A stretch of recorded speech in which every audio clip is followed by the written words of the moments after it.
Are you expendable? Have you ever wondered if the systems you serve would even notice if you vanished tomorrow? Once upon a time, there was a shepherd who moved not by the logic of profit, but by the pulse of the living. His world was one of extremes, the blinding gold leaf heat of the day and the bone-chilling assault blue of the mountain nights. He looked over his flock as the sun dipped toward the horizon, painting the sky in crimson, emerald, and deep royal violet. To any onlooker, the flock was a singular white wave of wool and rhythmic breathing. 99 heartbeats, safe and accounted for. But the shepherd did not see a wave. He saw faces. He saw the specific notched ear of a lamb and the weathered gait of an old ram. As the shadows stretched like long dark fingers across the valley, he felt the gap before he saw it. One was gone. The 98 were huddled together, a warm, breathing fortress of safety. Logic dictated he stay. To leave the many to find the one was an invitation to disaster. It was an inefficient use of resources. It was a risk that no merchant would ever take. But the shepherd was not a merchant. He turned his back on the warmth and stepped into the ascending dark. The air changed instantly, smelling of wet slate and the approaching storm. He climbed into the high crags, where the ground was nothing but jagged basalt that tore at his sandals and bit into his palms. The silence of the mountain was heavy, broken only by the sharp whistle of the wind through narrow rock fissures. Every shadow looked like a predator. He called out into the void, his voice echoing off the cold stone walls. Then it came a thin, ragged bleat, nearly lost in the roar of a distant waterfall. He followed the sound to a deep, jagged crevice where the mist clung to the rock like a shroud.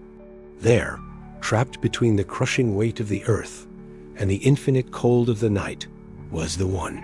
It was shivering, its wool matted with mud and blood, its eyes wide with the paralyzing fear of the abandoned. The shepherd did not scold the creature.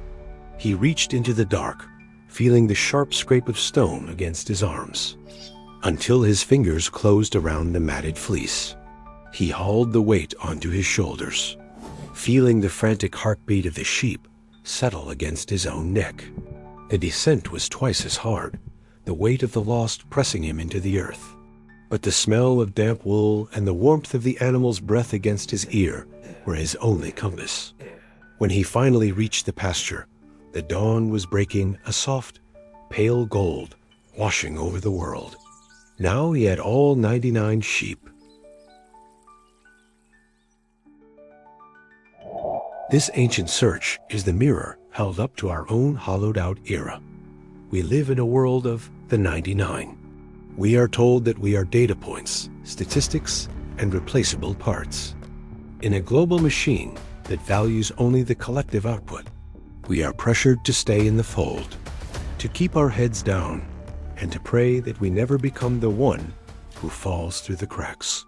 In our modern systems, the one is often seen as a rounding error, a loss to be written off in the name of efficiency. We feel the cold of that mountain crevice every time we are treated as a number instead of a name. We feel it when the institutions we built for protection decide that we are no longer cost-effective to save. We have been breathed upon by a culture that says you only matter if you are part of the majority. But the truth hidden in the basalt crags is different. The strength of any system is not measured by how well it protects the many. It is measured by the lengths it will go to recover the single soul who has lost their way. Your value is not determined by your utility to the machine. You are not a percentage. In a world that is speeding up, rushing toward a cold, automated future, the ultimate act of sovereignty is to recognize that the one is the only thing that actually matters. If a system is willing to abandon a single person for the sake of the whole, then that system has already failed. True power is not found in the safety of the crowd, but in the hands that reach into the dark to pull you out.